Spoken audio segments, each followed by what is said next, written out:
Welcome to our GIS Converter Tool tutorial. In this video, we will walk you through the process to use our tool to convert your GIS files. Let's get started. First, navigate to Map Analysis interface. Click on the Process Data option in Header to click Converter Tool option.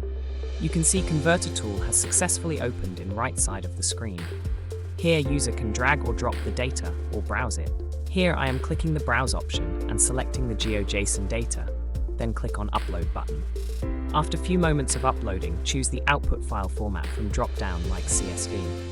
At this point, you can also set the CRS to make sure your data aligns perfectly with the needs of your spatial analysis.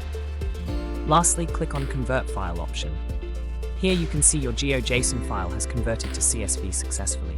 If you want, you can either download the file or convert another file. You can even use the label feature to show the name of all boundaries present in Map Analysis interface. Thanks for joining this comprehensive guide. Got queries? Contact us at support@mapog.com.